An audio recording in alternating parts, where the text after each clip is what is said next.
What's up, guys? Dane Davis here. Shout out to Boogie Bentley, Dauber, and the Indie Kid over at Talkin VAWLS Network on YouTube. Vols fans, head over to their YouTube channel, Talkin VAWLS Network. Smash that like button and subscribe, baby. Go Big Orange. I mean, Nealed is wonderful, and I love our fans, how passionate they are, everything. But, like, you know, when you're locked into that game, even going into the Vanderbilt game, it's so funny because we're, like, practicing in Vanderbilt Stadium. Like, that's just hilarious to me. There's nothing they can do about it. Kind of just rub it in a little bit, you know.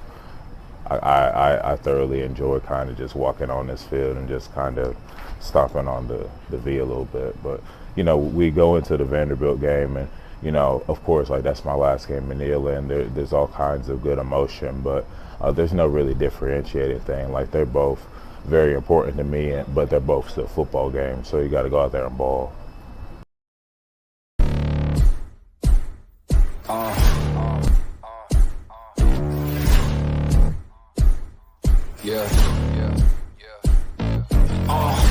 Pardon me and my tone.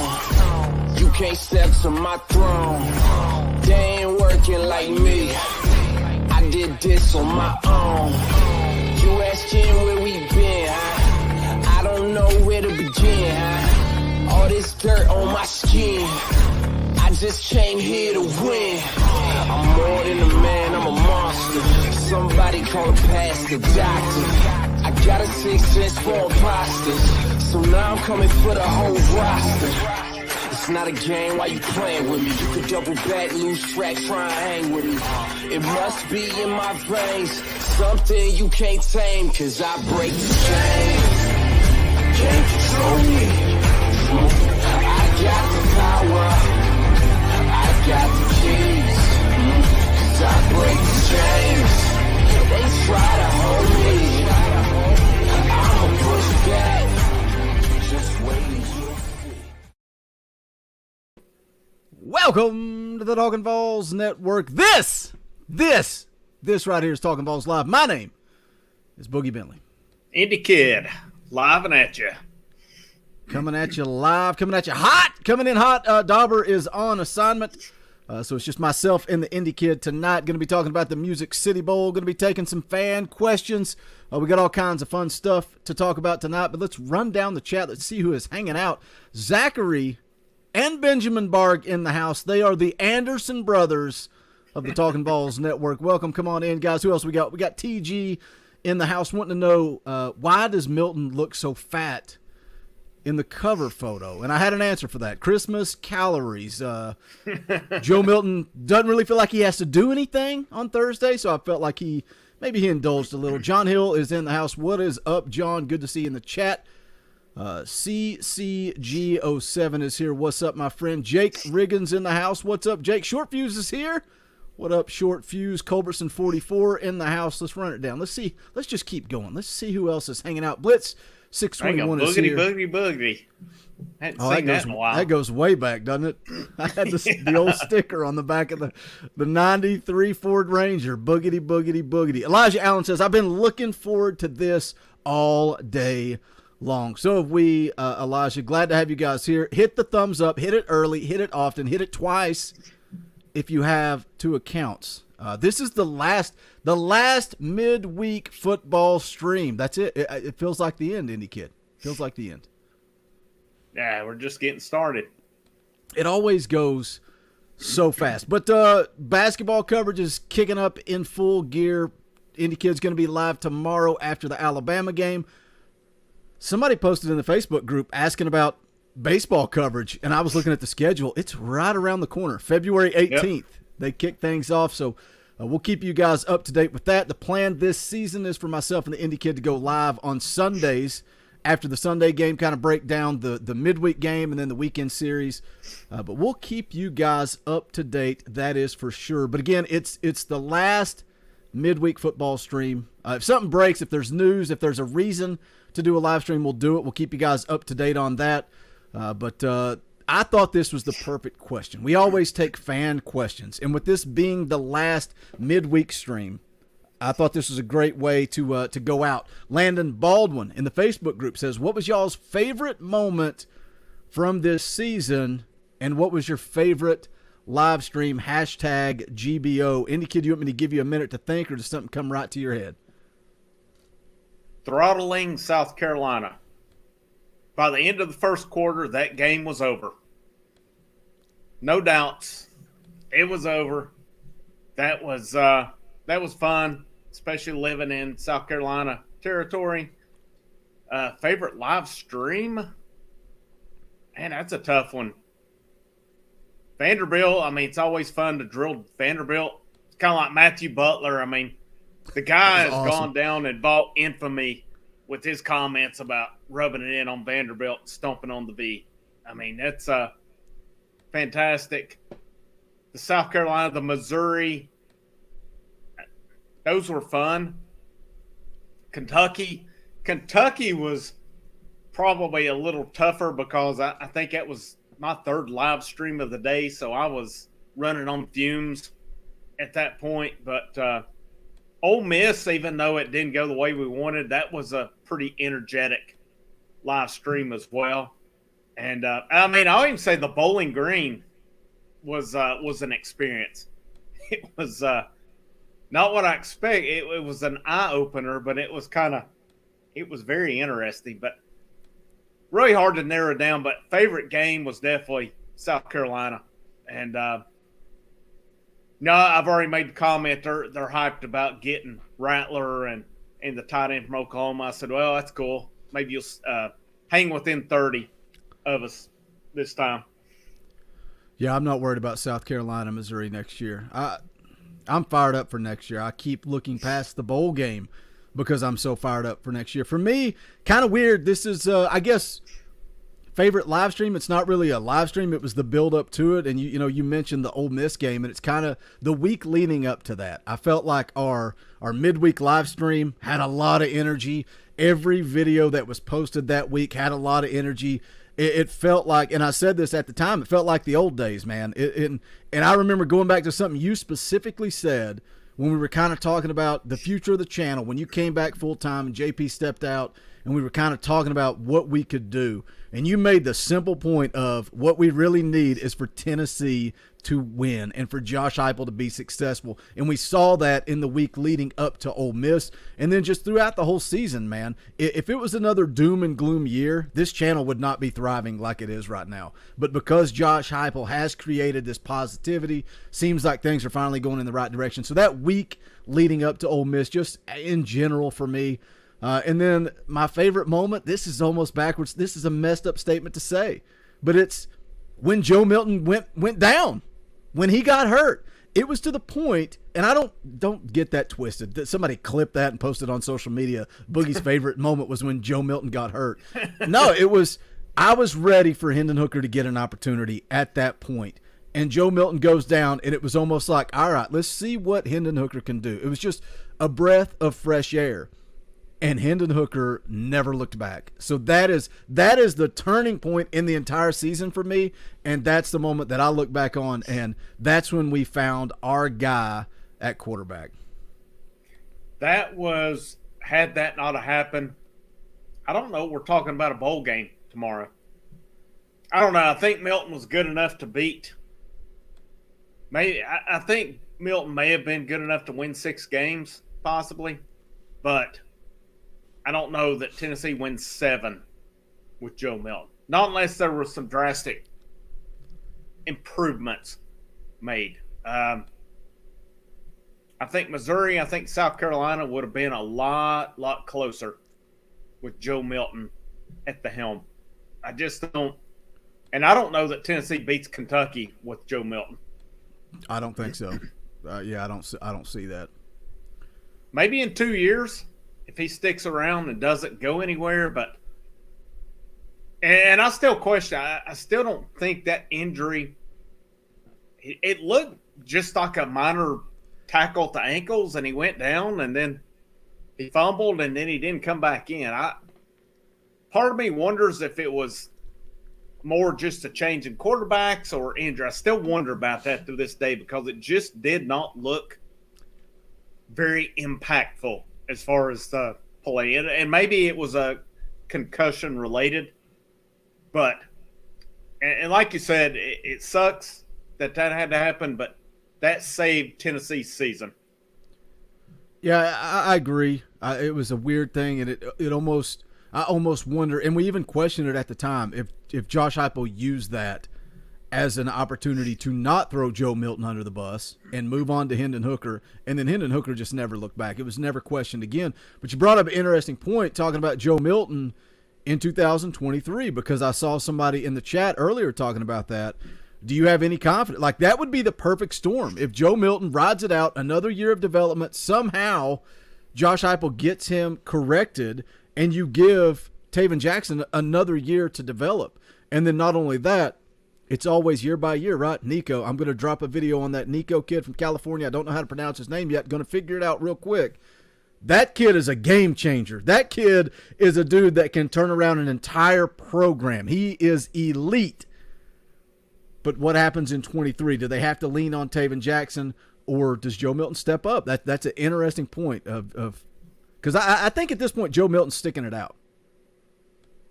He either goes pro, he transfers down, or he sticks it out. And he's not going to get drafted. I don't know what he gains by moving down. He stays a year and develops and then has a good 2023. I think that's the best scenario for him. Now, whether he does it or not, I don't know. But I don't know. I don't see where he gains from going down. Maybe if he gets somebody signs him as a free agent, he's a practice squad guy and he develops. I don't see that as being a good option, though. I really and truly think Joe Milton's best option is just stick it out at Tennessee. Let me get caught up on these couple of super chats here. Guys, we appreciate the support. We've got 156 people watching. If you haven't done so yet, please go ahead and hit that thumbs up. Here's John Hill for 10. I got a new, last time, I think it was just me and you. Maybe Dauber was here. I don't remember. We were playing the Ric Flair clip every time we got a big-time super chat. I got a new one. I got a new one in my back pocket for tonight when somebody breaks out the big bucks, when somebody spends the money, spends the big cash. But I don't know what do you think, $20? Or should we reserve it for a $50? I don't know. But I got a good one. Man. It's going to make everybody laugh. But John Hill, we appreciate the $10. Says, man, I hope they don't cancel at the last minute. I so want to watch them kick Purdue's butt. Let's just go ahead and talk about that, because this was another clip I played in a video from Hendon Hooker, because it's on everybody's mind. I'm sure you guys hear about all these other bowl games getting canceled. Is that kind of in the back of your mind? Yeah, like, please don't let them cancel it. But these kids don't want it to be canceled, and it's something that's popping up all across the country. We just saw recently, was it UCLA pulled out day of the bowl game? I think the closer we get to this thing, the better off we are. Purdue, 97% vaccinated. Tennessee is, I think, over 90%. And, what does that mean? You ask, well, who cares? We're not having a political debate. That's not what this is about. The point is, if you're vaccinated, you have different rules. You don't have to test unless you are showing symptoms. And I think that is a huge part when it comes to some of these games getting canceled. But we're less than 48 hours away. I feel like the closer we get, the better we are to getting this game in.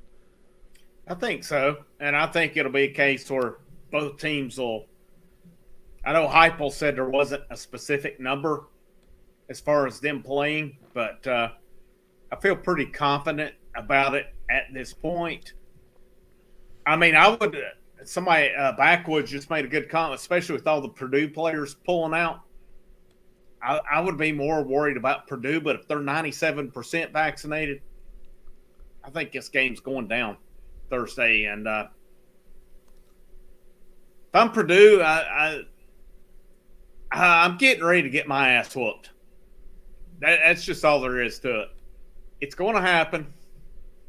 We'll talk more about it later on, I'm sure, but this is going to be a boat race. I don't think Jeff Brom's the type of guy. He's not a Penny Hardaway. He's not going to make an excuse and look to cancel a game. I think he's a competitor. I think he wants to compete. Whether his guys are checked out and not coming, not playing, opting out, whatever, I think Purdue. I think Jeff Brom's going to want to play this game. They're having a debate in the chat. Lonnie says $50 super chat for the clip. Chatsworth says $25 for the clip. Andre says $100. Somebody needs to drop $100 spot to get that new clip.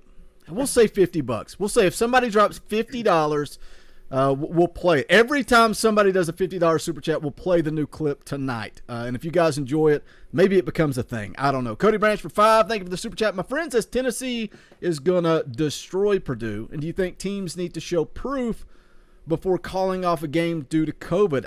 I think so. I very much so. And going back, this isn't a basketball show, but going back to the Memphis debacle, there was so many questions, so much drama around Memphis pulling out of that game.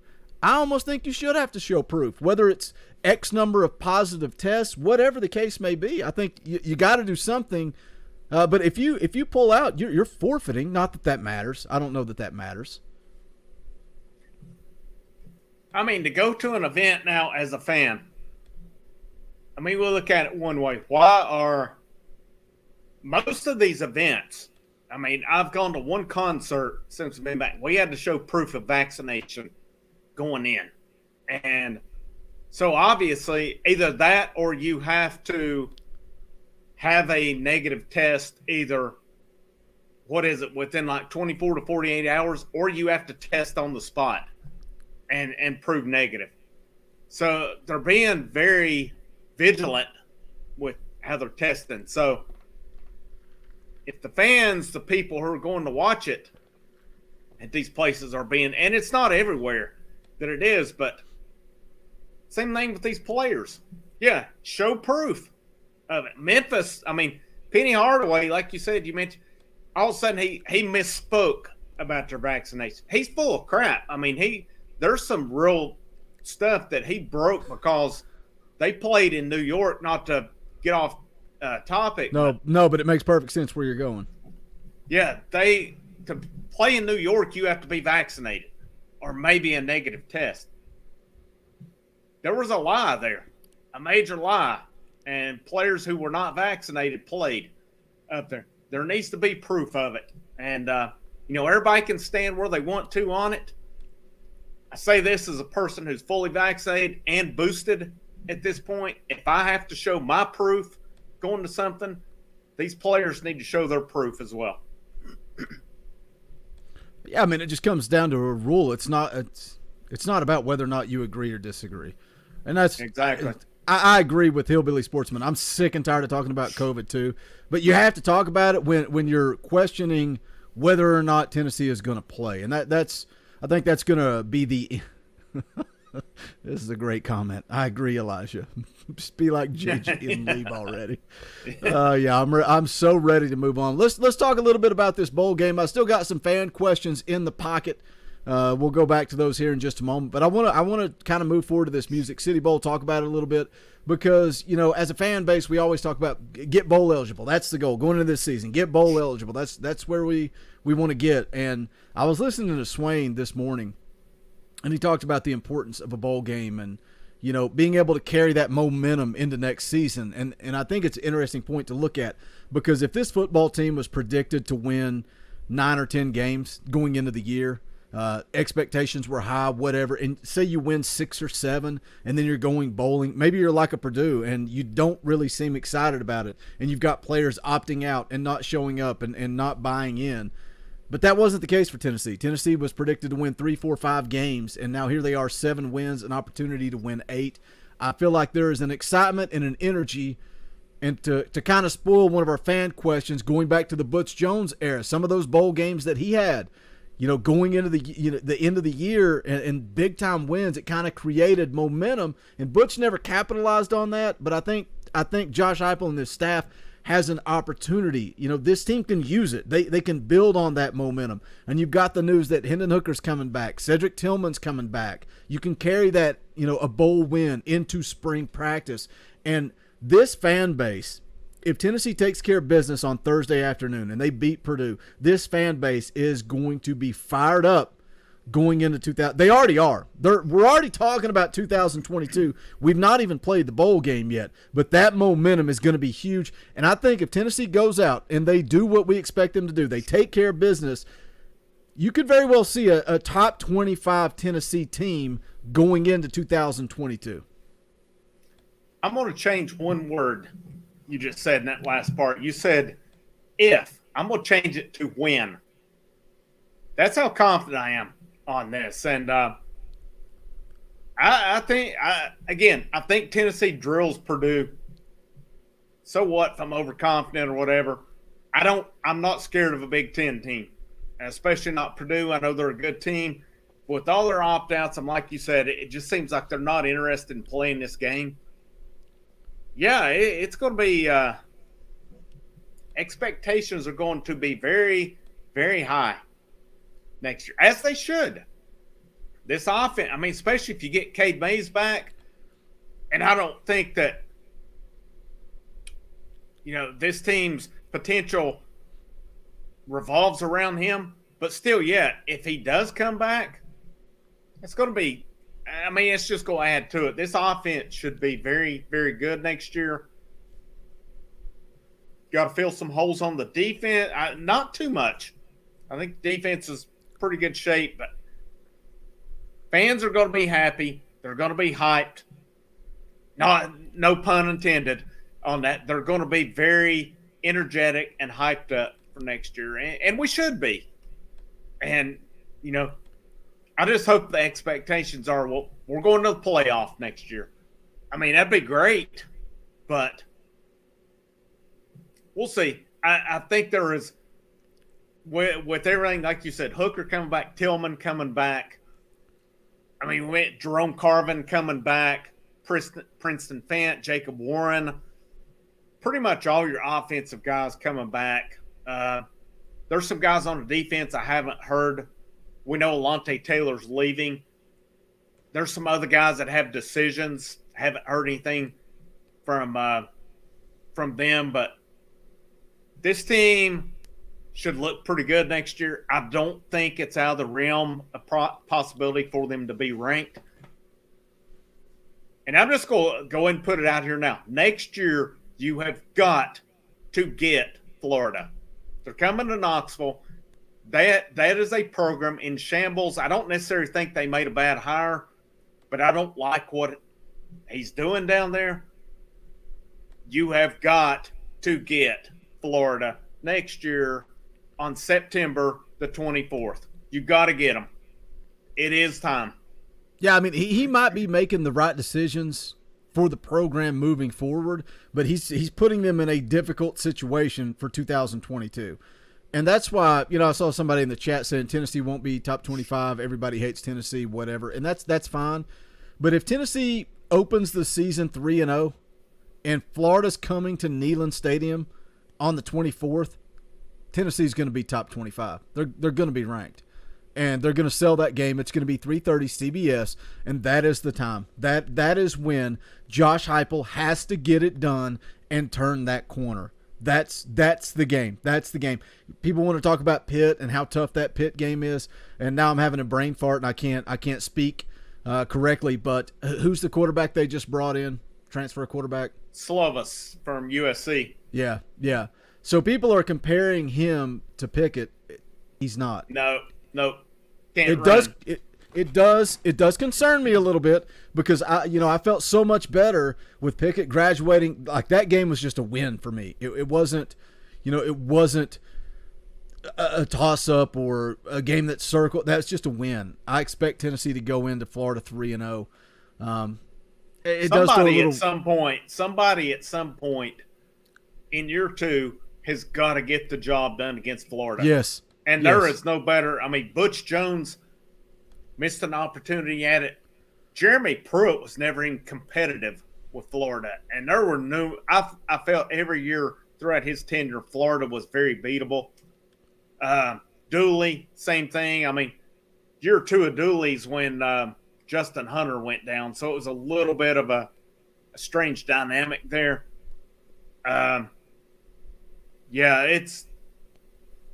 Somebody's got to get it. Next year, you've got to get it done. That's going to just for if Tennessee drops the ball against Florida. Some of you like to say when I criticize Tennessee, I'm the most negative person. No, I'm very neutral. I'm going to be very negative after that if Tennessee does not beat Florida. Well, this is a good super chat to kind of continue this conversation. Joel Certain for $20. That ain't cheap.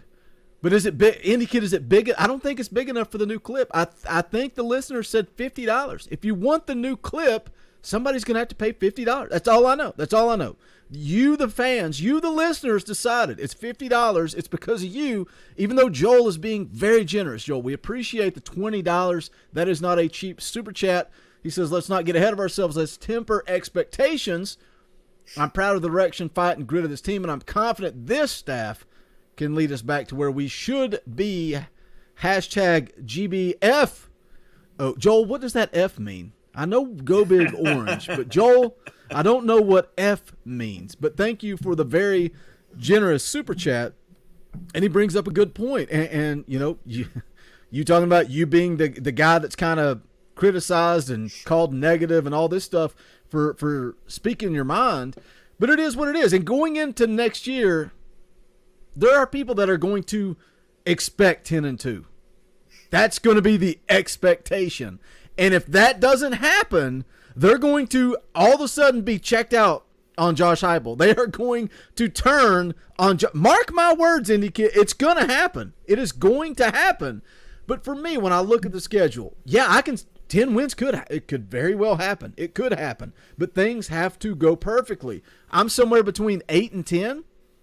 But if Josh Heupel comes out next year and going with what Joel's saying here, let's temper expectations. But Indy Kid, next year, if Tennessee comes out and wins 8 games, say they go 8-4, they go to a bowl game, finish with 9 wins, are people going to be happy with that? Or are they going to look back to 2021 and say, hey, we were supposed to win 3 or 4, we won 7, won a bowl game, won 8, 1 game improvement's not good enough. It's not good enough. Josh Heupel's not the guy. I think it depends on who they beat. And I think your clip's getting ready to get brought out. But finish your point, and then we'll get to that. But if they get the big 3, as we know, are Florida, Georgia, Alabama, no particular order. If they beat one of those or multiple of those, people will be happy. To me, if you improve, like I said, if you go 8-4, that's improvement. And, who knows with a bowl game, but I don't think it's asking too much to expect to beat Florida next year. Now, if you're expecting to win the SEC East next year, you may be a little bit ahead of yourselves because Tennessee still has to go through Georgia. That Georgia program is loaded. The best bet with that is that Kirby mismanages the quarterback position, but he's mismanaged it every year that he's been there, and Tennessee's only beaten him once. So, it is what it is. That's the way that schedule lines up. I mean, at LSU, that's going to be no easy task.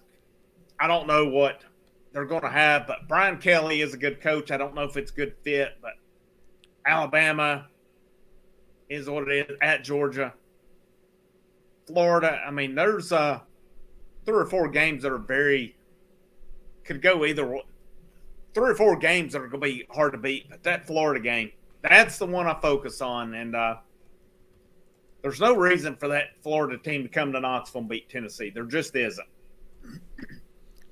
When you look at the schedule, though, and you talk about Florida and how it's time to take that next step. You beat Florida, you're 4-0 going on the road to take on LSU, and I agree that's a tough game. But I think if they get Florida, do you not see 9 wins on that schedule? I mean, I could see it. Almost, I hate to say guaranteed, but almost guaranteed at that point if you get Florida. I still think you're going to have to deal with Kentucky. As much as we don't like them, and as much – yeah, exactly. They're doing good things. They're recruiting better.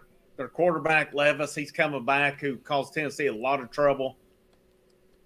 I don't think that's one you take for granted, but yet, like you said, it's at Neyland. I think you expect to win that game.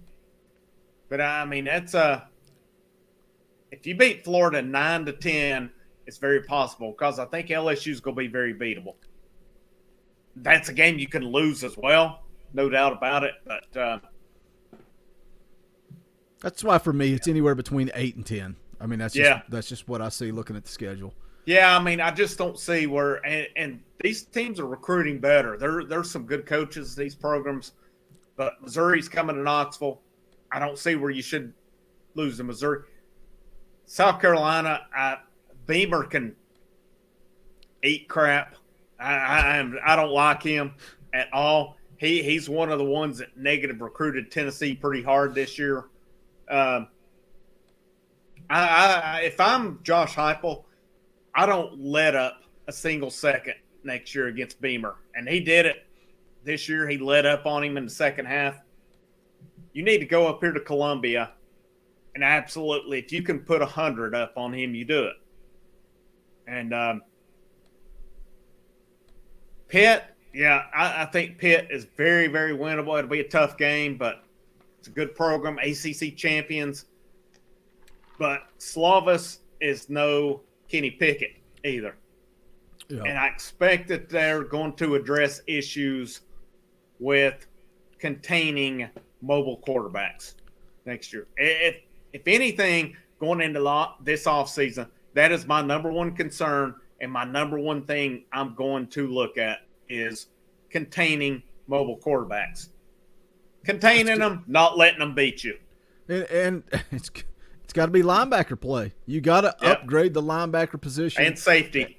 Yep, and safety too. Yep. And I made a video on the transfer kid from Nebraska, and some people were talking about his speed not being there, but his scouting report said had good sideline to sideline speed. I think that's a key. They need speed at the linebacker position. Let's hit this super chat. We got 228 people watching live right now. If you're enjoying the conversation, if you enjoy what we do, hit that thumbs up. Takes 2 seconds just below the video. If you hate us and you're still here, I don't know why, hit that thumbs up also. We would appreciate it. It does help the channel, but let's get down to business. Joel said, I'm sick of the excuses. Here's $50. Joel, that is not Joel, that is not cheap. Money isn't everything. It's the only thing. And everyone has a price for the $1 Million Man.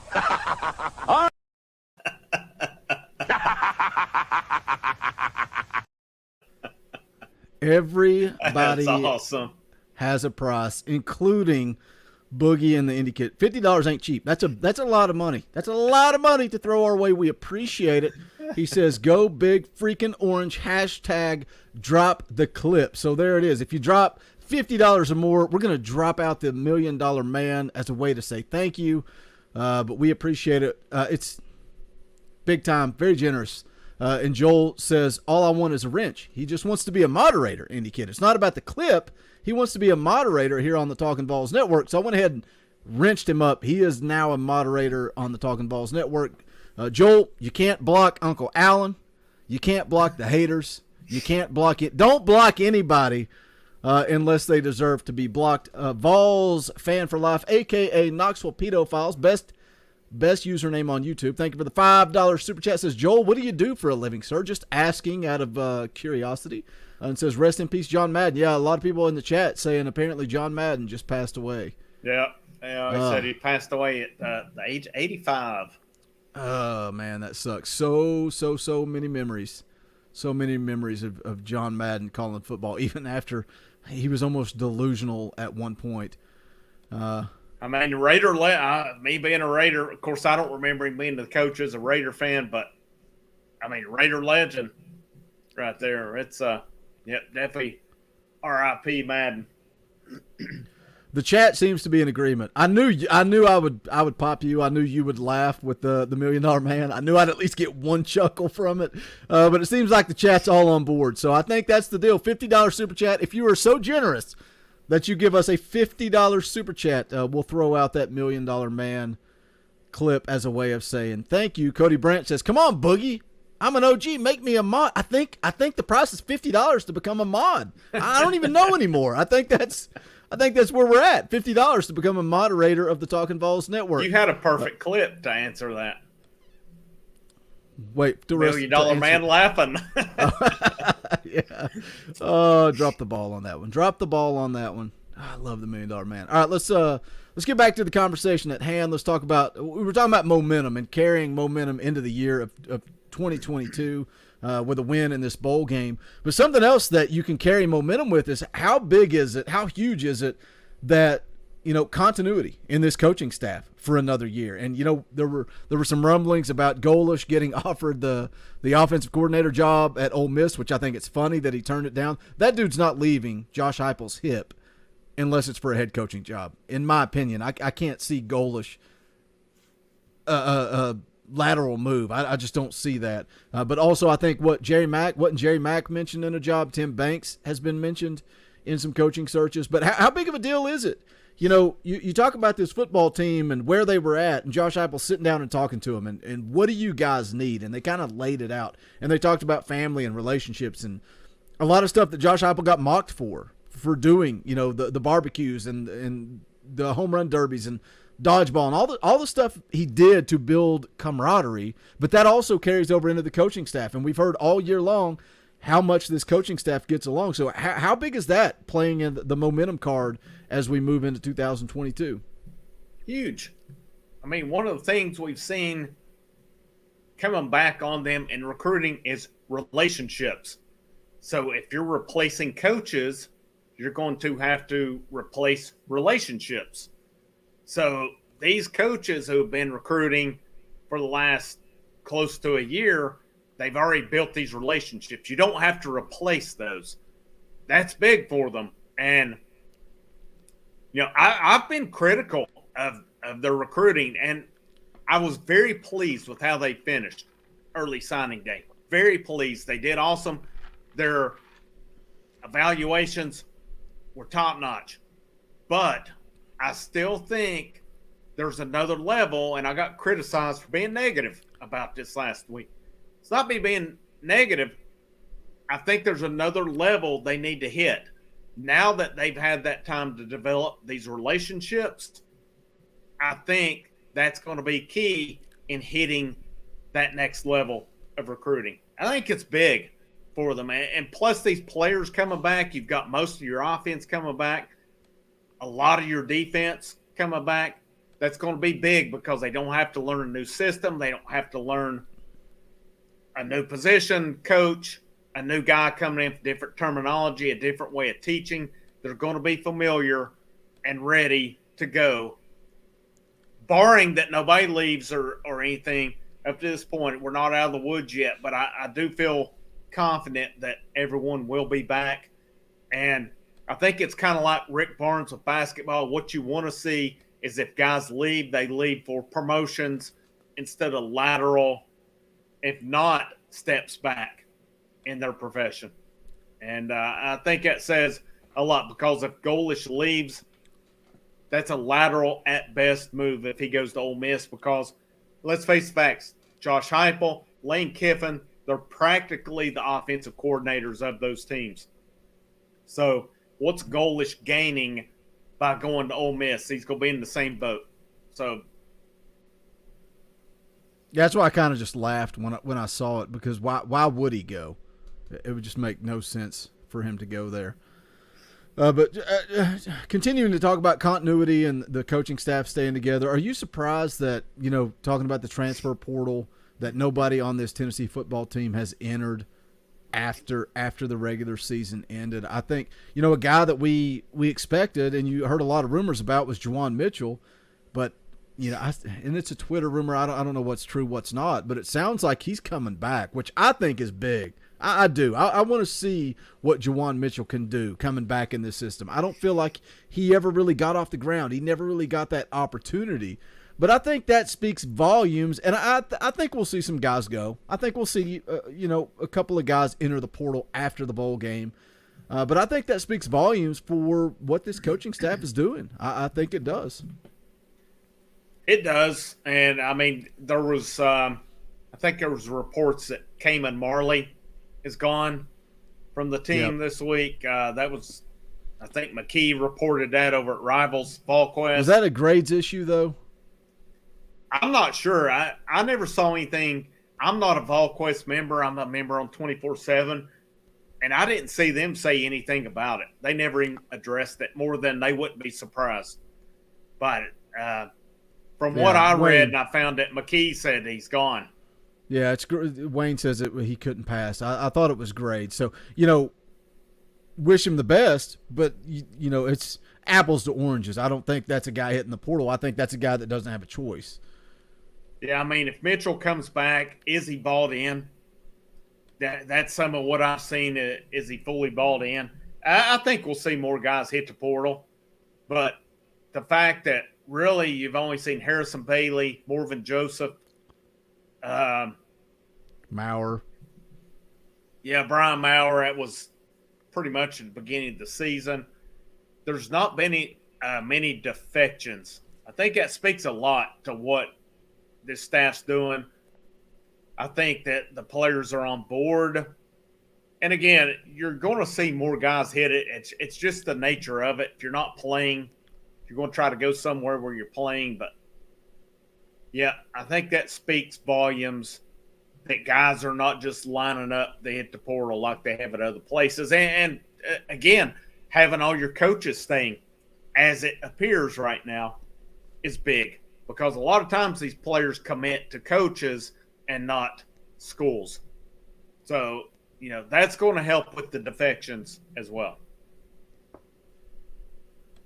I had a point, and now I completely had a brain fart as I was reading the chat. I don't remember what I was going to say. Yeah, I don't know. I'd seen Harrison Bailey, and I'd seen that. I had seen him mentioned with Georgia Tech, but I'm thinking I saw they got to transfer quarterback. So I don't see Bailey going to Michigan. I think Bailey will end up somewhere like, for example, a Liberty, a Coastal Carolina, somewhere like that. Maybe a lower-tiered Power 5. He's not going to Georgia or Michigan or some. He's not happening. He's getting a reality check. The grass ain't always not greener. That. Yeah, somebody said NC State. That could be a possibility. I mean, NC State's not a bad program, but he's not going to Georgia or Michigan or Ohio State or anywhere like that. It's just not going to happen. Michael James, who remembers the Boogie Woogie Man. Where do you think I got my nickname, Michael? It is straight from one Jimmy the Boogie Woogie Man Valiant, who I have a diploma from. My name hangs on his wrestling school wall, even though he wasn't really my trainer. It's a long story. I'll save it for another day. But let's move on. Coffee tables, huh? I'll save that for the coffee table conversations. That'll be maybe that'll be a Patreon podcast we do. Let's kick it back to another fan question. We had some good ones this week, man. Trevor Seth DeFore says, I'd like to know, since we're in bowl season during the fall of the Vols, so remember that time frame, Indy Kid, the fall of the Vols series that we did from the time Fulmer was fired until Pruitt was fired. If you have not seen the Fall of the Vols series, go back, check it out. This is a good time to do it as we wrap up the season. If you go to playlists on the YouTube channel, you can find it, Fall of the Vols. We take you, how do you go from a national championship in 1998 to complete rock bottom through Derek Dooley, through Butch Jones, Jeremy Pruitt. We cover it all. It's a great series. Indy Kid did a lot of work putting some notes together for that. Go check it out. But the question is, during the Fall of the Vols, what has been your favorite bowl game Tennessee has played in? For me, it's Butch Jones, man. It's Butch Jones. It's the Tax Slayer Bowl and the Outback Bowl, kind of both kind of go hand in hand. 2015, 2016, the Tax Slayer Bowl, Tennessee wins 45-28 over Iowa. Outback Bowl, 45-6 over Northwestern. Western, just total domination. Total domination. And going into 2015, Tennessee hadn't been to a bowl game in 5 years. And I feel like Butch had Tennessee so close. And this is a conversation we had on the Fall of the Vols. Butch was so close, but he just couldn't get over the hump. And you mentioned the Florida game and how important it was and how Butch Jones had so many opportunities, so many opportunities to beat Florida. And I felt like those two were almost similar to this year. It's a turning point. Will Josh Heupel get this bowl win, and then what does he do moving forward? Because I'm like you, I've got all the confidence in the world that Tennessee is going to take Purdue to the woodshed. How does he carry that into 2022? But those are probably my two for the Fall of the Vols time frame: Tax-Slayer Bowl, Outback Bowl, 15-16.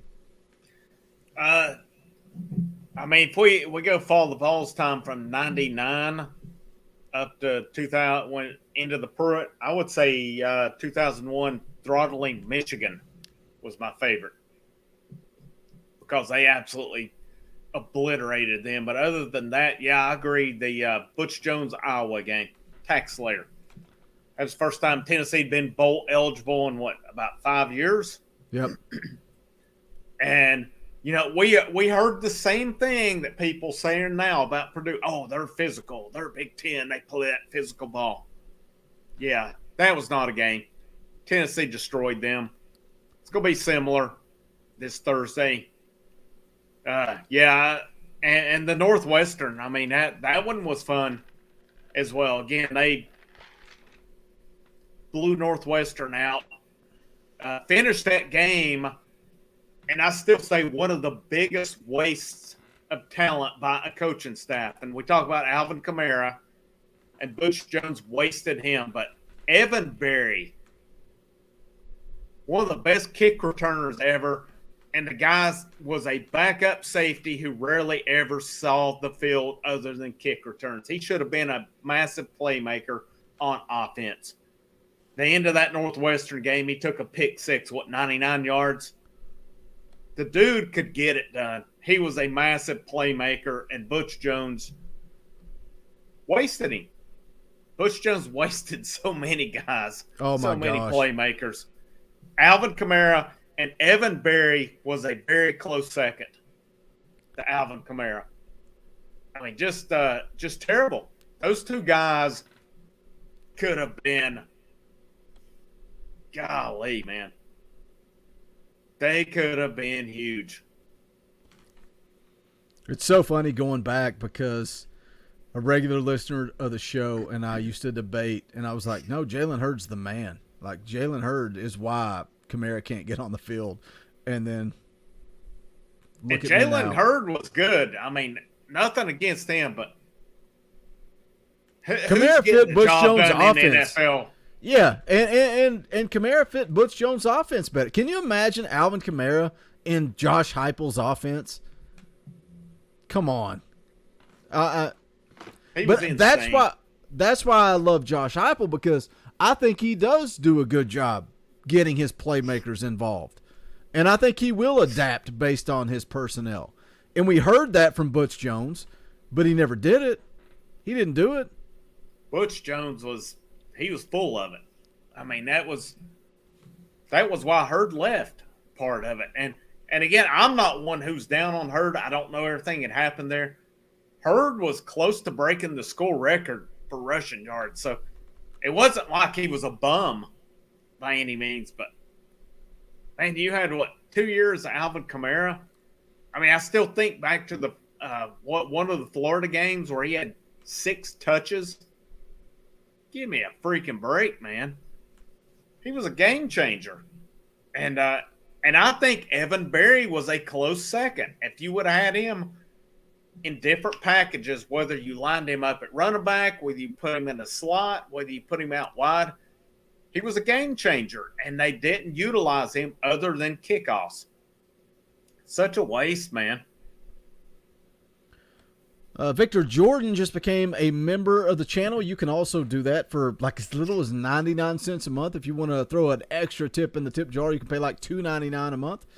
You get access to custom Talkin VAWLS emojis. You guys know the deal. When we have a new member, go ahead and flood that chat with custom Talkin VAWLS emojis. Also, when we're live, I try to highlight member comments. It's a perk of becoming a member of the channel, but we appreciate it. It is a tip in the old tip jar. We appreciate the super chats, but a member is a guaranteed super chat every month. It's 99 cents to $2.99 a month. We appreciate it. Victor, welcome on board. Like I said, flood that chat with the custom Talkin VAWLS emojis. Let's move on. Let's talk about this bowl game a little bit. This Thursday. is an interesting one. Sorry to interrupt you, but Randall Collins, but what about Cordero Patterson and Heupel's offense? Holy crap. Sign me up. He may be, outside of Kamara, Cordero Patterson may be the most dynamic, one of the most dynamic players who's come through Tennessee. He was and is still unbelievable. Yeah, imagine him in Heupel's offense. Golly. Unbelievable talent. That's why I don't worry about the offense. I don't worry about it at all. Let's talk about this Purdue game. Thursday, 3 o'clock. We're going to do a tailgate show, so we're going to go live an hour before the game. Myself and the Indy Kid will bring you guys on. If you're a member of the channel, that's another perk. If you want to become a member, hit that join button right beside subscribe. You can come on for the tailgate shows, for the fan call-in show. So we'll have you guys on about an hour before kickoff, and then we'll be live immediately following the game. But kickoff 3 o'clock. Heading into this thing, man, I made a video this morning talking about the big advantage for Tennessee, and that is all these Purdue players that are opting out, or they never showed up in Nashville, whether it be for grades or whatever the case. When you look at the Purdue roster, their wide receivers alone, Mershawn Rice, Abdur-Rahman Yassin, both suffered season-ending injuries earlier in the year. And then you've got the leading wide receivers. Milton Wright, not going to play. David Bell opting out. Their top 4 receivers on a football team that likes to sling the rock. They throw it for 340 yards a game. Your top 4 targets are not playing on Thursday. I think that plays into Tennessee's odds. And yes, Alontae Taylor is going to be out. I think Kamal Haddon is going to get the start. And I'm excited to see Haddon get the start. I'm excited to see what he does. And again, that goes back to carrying momentum into 2022. I want to see what he can do at corner. Turnage may get some run as well. But what are your thoughts on this game? I know you've already said Tennessee's going to boat race Purdue, but let's get into it a little bit. I think even with their full roster, Tennessee boat races them. I just didn't feel, and from what I've read on it, from people analyzing the game, this is not, even with their full roster, is not a good matchup for Purdue. Exactly. Put their foot on their throat. You don't let up till the season is over on them. And I'm a full advocate. I wanted to see Clemson. I wanted to see North Carolina, some ACC team. I'm tired of seeing these same slow, so-called physical Big Ten teams. These teams Tennessee's seeing, Indiana should have beaten Tennessee a few years ago, but they didn't. This Purdue team's good. They've beaten good teams this year. They've not seen the Tennessee offense. They just haven't. And, yeah, they like to sling the rock. Like you said in your video, they can't run the ball 83 yards per game. Their quarterback is not mobile. Tennessee is going to drill these guys. And, again, it's one thing. 1 week I'm too negative. 1 week I'm sunshine pumper. Whatever. Keep it real. Hey, keep it we've real. talked about That's it how before. I see it, man. When you're called both, it means you're right where you need to be. Yep. And maybe I'm wrong. Maybe Purdue, who knows? Maybe Purdue comes down and boat races Tennessee. I don't see it. I like the matchup. Tennessee has a lot of momentum in this program, a lot of positivity. Guys want to play. They're pulling for each other. If I keep seeing guys drop out, if I'm a Purdue player, I'm thinking, well, why in the hell are we even here? We're just here because we got put here. I'm like you, man. I think you hit it all in your video. I think Tennessee is going to drill these guys. I don't think it will matter if they wanted to be there or not, but Purdue's not ready for what's coming Thursday. Yeah, I'm with you. And like you said, I think Tennessee would have drilled them whether all these players were out or not. But when you're missing your top 4 wide receivers, a starting corner, a starting offensive tackle, your best defensive player, I just don't think things are looking up for Purdue. I just hope Jeff Brom is a competitor and they do show up to play on Thursday, and we don't get some BS like we got with UCLA or with Memphis with basketball. I hope they show up and they play. I think Tennessee takes care of business. Let's go ahead and throw a prediction out there. I think Tennessee starts fast. I think they score early. I think they get up and they never look back. I'm going Tennessee 49, Purdue 24. Purdue's going to score some points. They sling the rock. They throw it around. They'll score some points, but Tennessee's it's never going to be in question. We're going to show up for the post-game show. We're going to celebrate. We're going to have a good time, and we're not going to be nervous at all on Thursday afternoon. Tennessee 55. Purdue. Let me rephrase. Let me start over. Tennessee 55, Purdue 21. Take it. I like it. We're getting ready to wrap this thing up. We do have 215 people watching live. If you haven't hit it yet, go ahead and smash it. I don't know what you're waiting for. We got 141 thumbs up. Go ahead and smash that like button. We would appreciate it. If you're watching this on the replay, drop your score prediction in the chat. Let us know what you think the score will be on Thursday afternoon. Also, you can go check out the official merchandise of the Talkin VAWLS Network. Go to bonfire.com/store/Talkin VAWLS. All kinds of different designs. We got that new TBA Jam shirt. I love it. Oh, my gosh, I love it. We got the Retro Vols, all the old school favorites, State Pride. We got hats. Indie Kids, you're giving away a free hat. I know you mentioned it in your previous basketball stream. I think you're going to announce tomorrow during the stream who's getting that hat. So if you were a part of that, if you entered to win, don't miss the post-game show tomorrow after the Alabama game when Indie Kid will let you guys know who wins. We'll get that hat sent out. But any and all support, again, greatly appreciated. Bonfire.com/store/Talkin VAWLS. Just running down the schedule again. Tomorrow, Wednesday night, Tennessee, Alabama, 9 o'clock. Indie Kid will be live immediately following the game. And then on Thursday, it's bowl game at 3 p.m. We'll go live an hour before kickoff for a fan call-in show. So if you're a member of the channel, we'll get you on. We'll talk. We'll hang out. Always a good time. We'll be live immediately following the game as well, so tune in for that. And then moving forward, no more midweek football show unless there is some major news. Going into signing day, some of you guys in the Facebook group, some of the fan questions were asking about signing day. I don't know anybody other than Ahmad Moten that's really on Tennessee's radar. I don't know that they'll sign a lot. We were kind of talking off air, the numbers game, and is Josh Heupel, does he know that they're going to self-impose some type of scholarship reduction, and that's why he's not been so active in the transfer portal? We'll keep you up to date. We'll let you guys know. But again, no more midweek stream unless there's some type of big major news. If that's the case, make sure you're following us on Twitter.